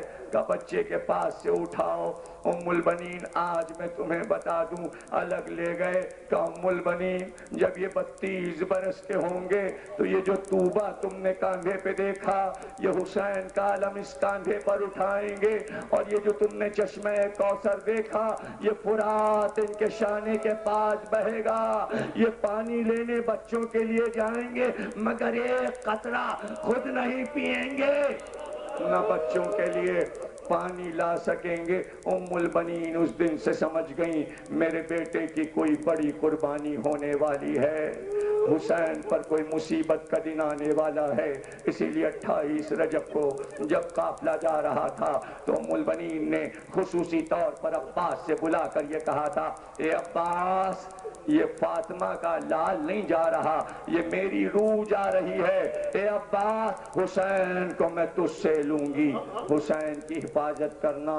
ماں کے الفاظ، بچپن سے علی کا پیغام، عباس کو ہر چیز کا خیال تھا، اس لیے پوری رات تلایا حسین کے خیمے کے گرد پھرتے رہتے، یہاں تک کہ شب عاشور آ گئی، ایک ایک خیمے میں جاتے، ایک ایک بچے کو دیکھتے، عباس پہ کیا گزرتی ہوگی جب چھوٹے چھوٹے بچے یہ کہتے ہوں گے چچا عباس میں پیاسا ہوں، کبھی محمد باقر پکارے، کبھی سکینہ پکارے، کبھی آپ کا بی بی مسلم کی بچی پکارے چچا ہم پیاسے ہیں ہم پیاسے ہیں، تو عباس پہ کیا گزرتی ہوگی۔ عباس کو خیال تھا کہ بچے پیاسے ہیں اور حسین بھی یہ سمجھ رہے تھے۔ جب عاشور کے دن عباس آئے اور کہا آقا مجھ کو اجازت دیجئے میدان جنگ کی، تو حسین نے کہا عباس تم کو میں کیسے اجازت دے دوں، تم تو میرے لشکر کے سپہ سالار ہو، تم تو میرے لشکر کے علمدار ہو۔ تو کہتے ہیں ایک بار داہنی جانب دیکھا پھر بائیں جانب دیکھا، کہا آقا صبح کو جس لشکر کا علمدار بنایا تھا اب وہ لشکر کہاں ہے؟ سب تو چلے گئے، اب تو کوئی نہ رہا، اب تو لشکر بھی نہیں رہا۔ کہا عباس ہم تم کو نہیں جانے دیں گے، تم تو بیویوں کا سہارا ہو عباس۔ عباس کو کسی طرح بھی حسین نے میدان جنگ کی اجازت نہیں دی۔ تقریر ختم ہوئی، آپ روئے، آپ نے گریہ کیا، آپ کو عباس سب کچھ عطا کریں جو آپ چاہتے ہیں۔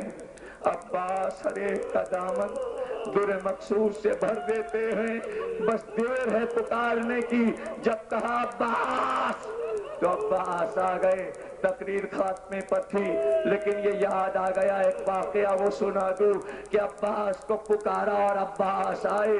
ایک قافلہ جہاز پر بیٹھا ہوا سمندر کے راستے کربلا جا رہا تھا۔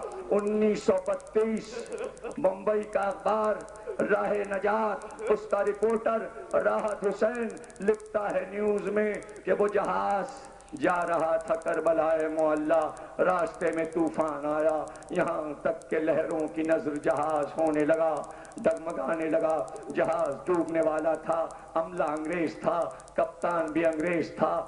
دیکھتے ہی دیکھتے جہاز کی کشتیاں جو مددگار کشتیاں تھیں وہ ڈالی جانے لگیں اور جہاز کا عملہ دوڑ دوڑ کے اس پہ اترنے لگا۔ ایک ایک عورت، ایک ایک بی بی، ایک ایک ظاہر پکارتا تھا ہمیں اس مصیبت پہ چھوڑ کے نہ جاؤ، جہاز ڈوب رہا ہے۔ تو کپتان نے کہا جس کی زیارت کو جاتے ہو اس کو پکارو، ہمیں اپنی جان بچانے دو، ہم ان کشتیوں میں کود کر اپنے آپ کو بچا لیں گے۔ پورا عملہ کشتیوں میں اتر گیا، جہاز اکیلا رہ گیا۔ کہتے ہیں ایک بار عرشے پہ ساری بیویاں آئیں اور ایک بار اپنے بالوں کو کھول کر کہا عباس، اے عباس، ہم تمہارے آقا حسین کی زیارت کو جا رہے ہیں۔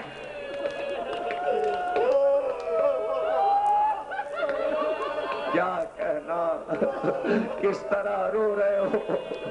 ہاں عباس کو اسی طرح روتے ہیں۔ آج تو 8ویں مجلس ہو گئی، کل تو الوداع ہے، اب کل کی آخری رات ہے۔ اب 1 سال کے بعد یہ تاریخ آئے گی عباس کی 8 محرم کی۔ یہ سوچ کے ابھی رو لو کہ رات گزر چکی ہے، ابھی ہم گھر چلے جائیں گے، بھئی یہاں سے چند آنسو گرا کر اٹھیں تاکہ ام البنین کو پرسا دے لے۔ آخری جملے ہیں، یہ سات گزرنے والی ہے۔ ایک بار وہ عملہ واپس ہوا، کپتان واپس آیا، اپنے جہاز میں واپس آیا۔ اب جہاز لہروں پہ رک چکا تھا، طوفان جا چکا تھا۔ ایک ایک نے پوچھا تم تو چلے گئے تھے، اب واپس کیوں آ گئے؟ کہ جب ہم نے اپنی کشتیاں سمندر میں چھوڑ دی تو ایک بار ہم نے دیکھا کہ لہروں پر ایک گھوڑے سوار آ رہا ہے، اور اس نے پکار کر کہا کہ اپنا عملہ لے کر جہاز میں واپس چلے جاؤ، ہم عباس ہیں، یہ جہاز خیریت سے کربلا تک جائے گا۔ علماء نے لکھا کہ جب زائر اپنے گھر سے کربلا کی طرف چلتا ہے تو حسین پکارتے ہیں عباس ہمارے زائر آ رہے ہیں، جاؤ عباس ہمارے زائروں کو لے آؤ۔ عباس مدد کرتے ہیں، پورے سال پکارتے ہو علم پکڑ پکڑ کر عباس ہماری یہ دعا سن لو، عباس ہماری یہ دعا سن لو۔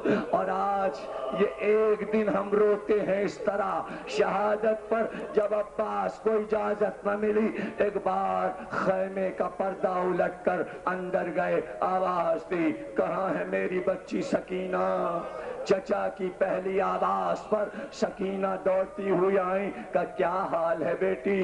کہا چچا اب تو جان لبوں پر آ گئی، آپ علمدار بنے، میں تو سمجھتی تھی کہ پانی مل جائے گا۔ کہا سکینہ میرا وعدہ ہے میں تمہیں پانی پلاؤں گا، لیکن سکینہ چل کے اپنے بابا سے اجازت دلا دو، میں ابھی پانی لے کر آؤں گا۔ سکینہ دوڑ کر گئیں، ایک سوکھی ہوئی مشک لے کر آئیں۔ عباس نے اپنے علم کو سلامی دی، علم جھکا، سکینہ نے اپنے ہاتھ سے مشک باندھی، اتنے مبارک ہاتھوں سے مشک بندھی کہ آج تک مشک علم سے جدا نہیں ہوئی۔ یہ چچا اور بھتیجی کا پیار ہے کہ مشک اور علم ساتھ ساتھ، علم ہاتھ میں لیا، سکینہ کو گود میں لے کر حسین کے پاس پہنچے۔ جیسے ہی حسین نے دیکھا کہ عباس سکینہ کو گود میں لے کر آ رہے ہیں، عباس سے کچھ نہیں کہا، سکینہ کی طرف مڑے، کہ سکینہ اب چچا کو پا نہ سکو گی، بہت پچھتاؤ گی، پکارو گی چچا کو۔ تم اگر کہہ رہی ہو تو ہم عباس کو اجازت دیتے ہیں، جاؤ عباس خدا حافظ، پانی لے آؤ، بچوں کے لیے پانی کی سبیل کرو۔ عباس گھوڑے پہ بیٹھے، علم لیا، فرات کا رخ کیا، کیسے لڑے؟ یہ تو عباس کی شجاعت کے لیے وقت درکار ہے۔ ایک تیروں کا طوفان تھا جو عباس کی طرف آ رہا تھا، تیروں کی اس چادر کو تلوار سے کاٹتے ہوئے آگے بڑھے اور اپنے گھوڑے کو فرات میں ڈال دیا، پانی چلو میں اٹھایا، اٹھا کر دکھایا، لشکر والوں 2 محرم کو تم نے اس دریا سے عباس کو ہٹایا تھا، اب یہ پانی ہمارے قبضے میں ہے، لیکن اس پانی کو پھینک کر بتایا کہ ہمیں اس پانی کی پرواہ کیا ہے، ہم ساقی کوثر کے بیٹے ہیں۔ مشک کو بھرا، مشک سوکھی تھی، بھرنے میں دیر لگی، اتنی دیر میں بھاگا ہوا لشکر سمٹ آیا۔ عباس مشک بھر کر، مشک کو کاندھے پر رکھ کر اب جو واپس ہوئے تو چاروں طرف سے لشکر نے گھیرا۔ عباس نے راستہ دیکھا۔ اب عباس یہ نہیں چاہتے تھے کہ میں لڑوں، بلکہ کوشش یہ تھی کہ جلد از جلد پانی حسین کے خیمے تک پہنچا دوں، ذرا سا میری طرف دیکھنا سر کو اٹھا کے، اور پھر تمہیں رونا آئے گا۔ میں تمہیں کچھ بتانا چاہتا ہوں، تقریر کے آخری جملے ہیں اور غور کرنا، یہ جملے سبط حسن صاحب اعلی اللہ مقامہ کے ہیں۔ کہتے ہیں جب یہ جملے انہوں نے ادا کیے تو اس کے بعد پھر کچھ سنائی نہیں دے رہا تھا مجلس میں کہ کیا پڑھا گیا۔ یہ جملے بہت قیامت ہیں۔ ایک بار عباس نے کھجوروں کی درخت کی طرف سے چلنا شروع کیا تاکہ مشق پک جائے، لیکن جب ایک کھجور کے درخت کے پاس پہنچے تو نوفل ادھر ہی چھپا ہوا تھا۔ ایک تلوار اس کی چلی، لیکن عباس نے علم دوسرے ہاتھ میں لے لیا، تلوار پھر چلی۔ اب عباس کیا کرے، اب کیا کرے، علم سلامی ہو گیا، لیکن ایک بار مشق کو سینے پہ رکھ کر عباس جھک گئے۔ عباس کا جھکنا تھا کہ عباس کے سر پر ایک گرز پڑا، گرز پڑا۔ ایک جملہ ہے اور آخری جملہ، تڑپ جاؤ گے، بس میری طرف دیکھنا، میں منہ سے نہیں پڑھوں گا، میں اشارے سے بتاؤں گا، بہت روگے۔ عباس کا ماتم کر لو، تھوڑا سا دل کا ارمان نکال لو، عباس کہہ کر یا عباس یا عباس یا عباس یا عباس یا عباس، منہ سے آواز نکالو، مجھے دیکھو میں کیسے ماتم کر رہا ہوں، کہو یا عباس یا سیدی یا عباس، ابن دائرہ یا عباس یا سیدی یا عباس۔ آواز نہیں نکلتی، آئے ہائے کیسے ماتمدار۔